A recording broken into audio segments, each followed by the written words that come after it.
गुरु ब्रह्मा गुरु विष्णू गुरुदेव महेश्वरा सद्गुरु साक्षात परब्रह्म तस्मै श्री सद्गुरे नमः। जय जय रघुवीर समर्थ। श्रीमत दासबोध दशक 15वा आत्मदशक समास 10वा सिद्धांत निरूपण नाम श्रीराम समर्थ। गगनी अवघेची होत जाते गगना ऐसे तगे नाते निश्चळी चंचळ नानाते येण्याची न्याये।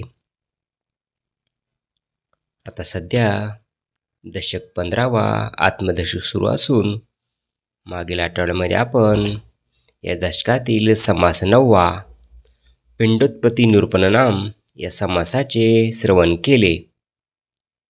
आता चालू आठवड्यापासून या दशकातील शेवटचा समास सिद्धांत निरूपण नाम सुरू झालेला आहे।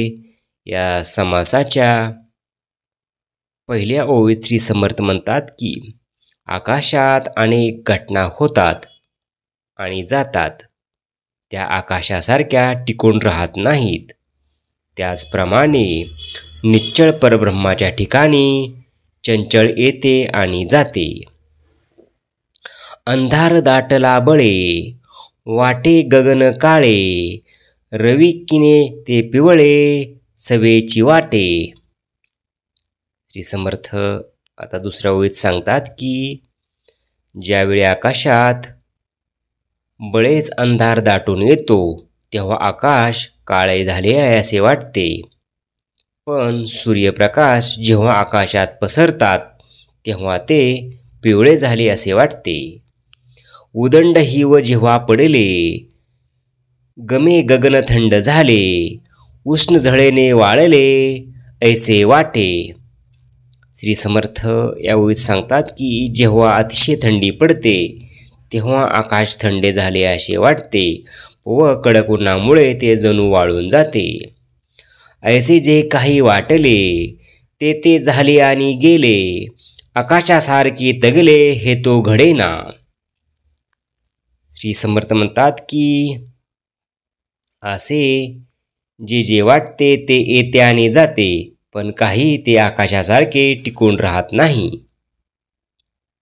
आकाशावर कधी काळोख कधी पिवळा प्रकाश कधी थंडी कधी ऊन असे बदल दिसतात, पण प्रत्यक्षात आकाश बदलत नाही, बदल फक्त भास असतात। हे उदाहरण देऊन समर्थ सांगतात की जगात दिसतं तसं खरं नसतं, बदल हा माया आहे तर सत्य निश्चळ आहे। उत्तम जाणेवेचा जिनस समजून पाहे सावकाश निराभासते आकाश भास मिथ्या। श्री समर्थ या ओळीत सांगतात की उत्तम जाणीव असेल तरच तिला हे सावकाश समजते की आकाश हे निराभास असून भास हे मिथ्या आहेत। उदक पसरे वायू पसरे आत्मा अत्यंतची पसरे तत्वे तत्व अवघेच पसरे अंतर्यामी। श्री समर्थ या ओळीत सांगतात की उदक सर्वत्र पसरते वायू सर्वत्र पसरतो आत्मा जर अत्यंत पसरतो तत्वे सर्वत्र व्यापक आहेत हे अंतर्यामी विचार केल्यानंतरच कळून येते। चळते ते चळेना ते अंतरी अवघेच कळते विवरणेची निवळते प्राणी मात्रासी। श्री समर्थ या ओळीत सांगतात की काय चंचळ आणि काय स्थिर हे अंतरात्म्याला सगळेच कळते, प्राणी मात्राने विवरण करून पाहिले की त्या सर्वचा उलगडा होतो। उत्तम जाणीवीने समजले की जे खरे आहे ते निर्भास म्हणजे निराकार शांत आणि स्थिर आकाशासारखे असते। जसं पाणी सर्वत्र पसरतं हवा पसरते तसं आत्मतत्व सर्वत्र पसरलेलं आहे। चंचळ आणि निश्चळाचे रहस्य अंतःकरणातच कळते। विवर्ता विवर्ता शेवटी निवृत्तपदी अखंड भेटी झाली याने तुटी होणार नाही। श्री समर्थ या ओळीत सांगतात की विवरण करता करता शेवटी निवृत्त पदाची प्राप्ती होते, निश्चळ परब्रह्माशी अखंड भेट होते आणि मग परत ताटातूट होत नाही।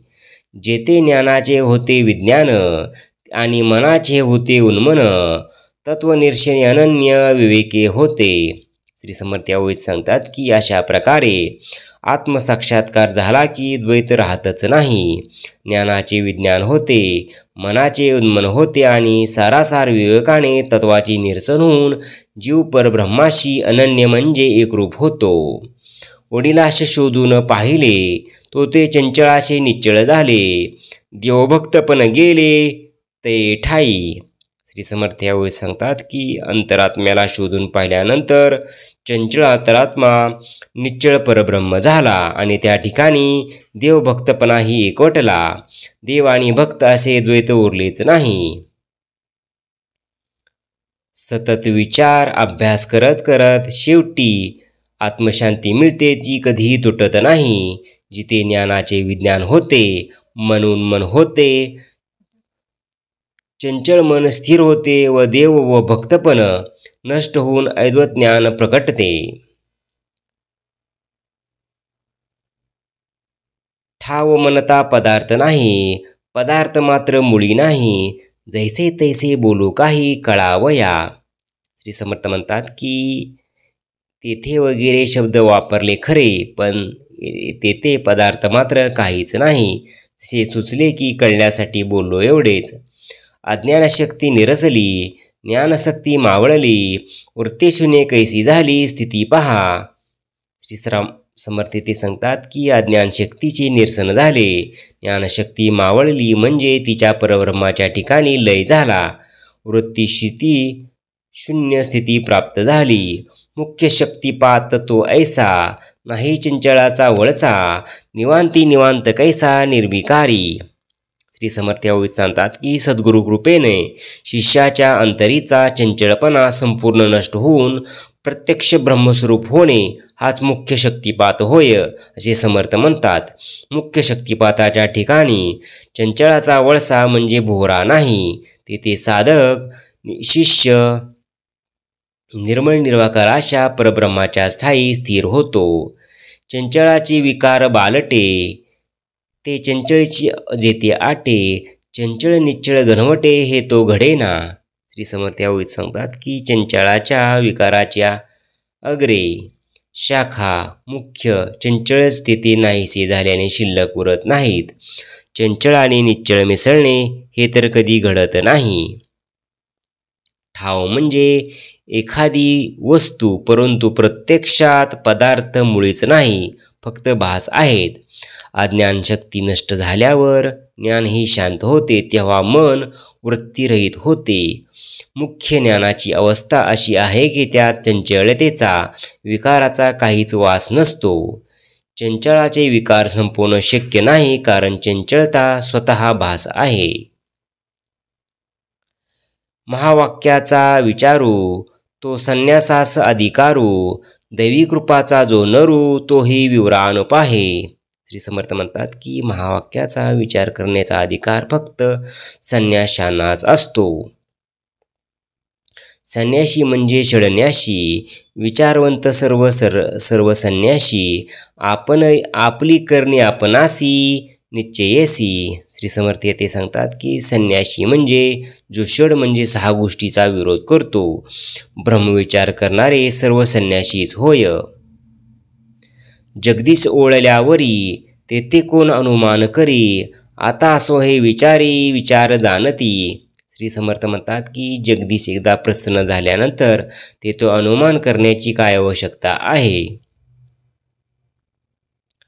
महावाक्याचा विचार करण्याचा अधिकार फक्त संन्यासालाच असतो, पण देवकृपा असेल तर गृहस्थी हा विचार करू शकतो. ज्ञानी लोकांच्या मार्गाने चालल्यावर देहाभिमान कमी होत जातो.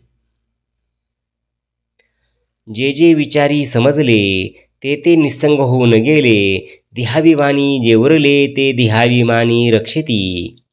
श्री समर्थ ते सांगतात की जे जे विवेकी लोक हे सर्व समजले ते ते निसंग होऊन परब्रह्माशी एकरूप होऊन गेले. देहाभिमानी जे असतात ते देहाभिमानानेच रक्षण करीत बसतात.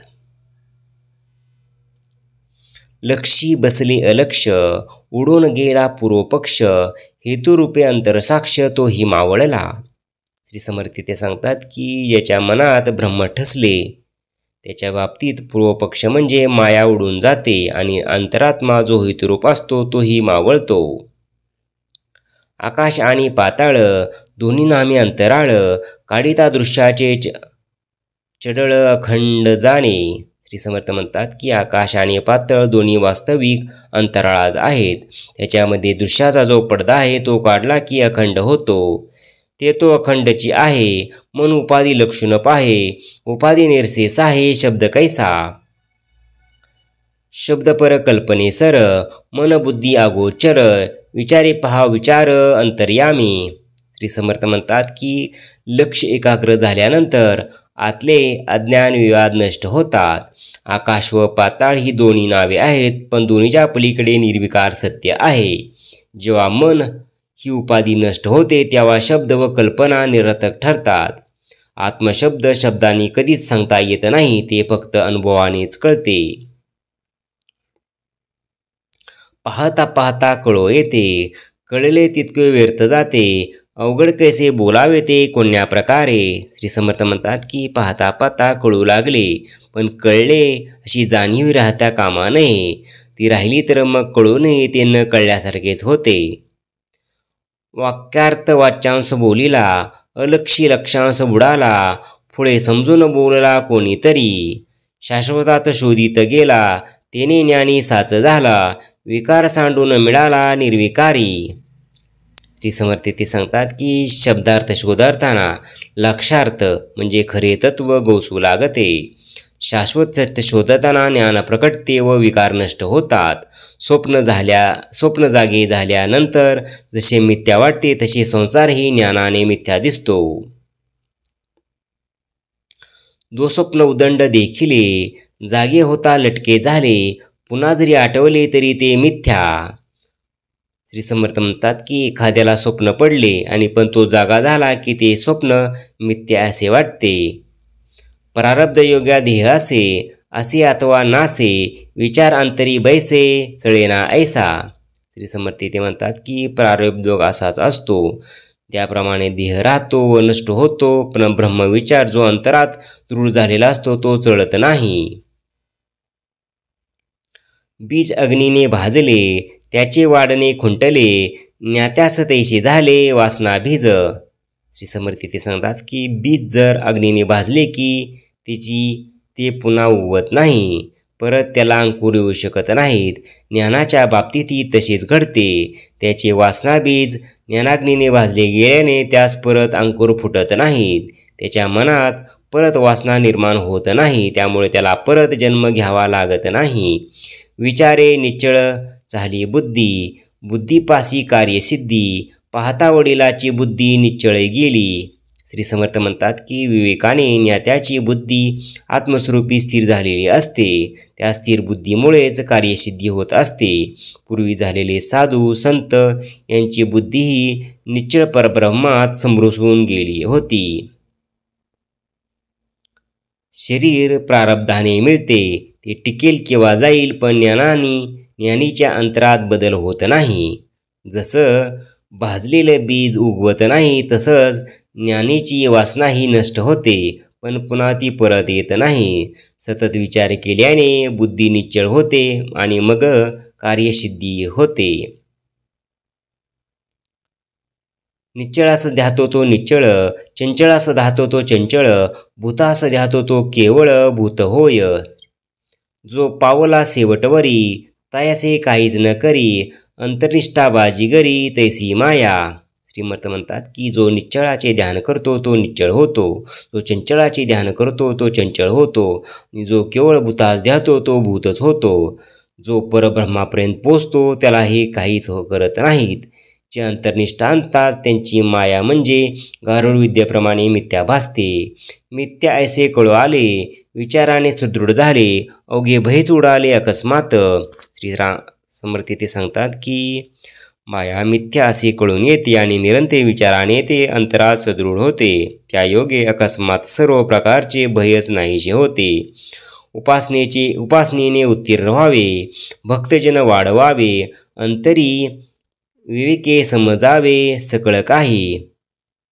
श्री समर्थ शेवटी म्हणतात की हे सर्व श्रीराम उपासनेमुळे कळले. म्हणून कृतज्ञतेने जगात श्रीराम भक्ती वाढवावी. हे कार्य करत असताना अंतरी विवेकयुक्त राहून यशापेशाची भूमिका चळू देऊ नये. जसा विचार करशील तसाच परिणाम.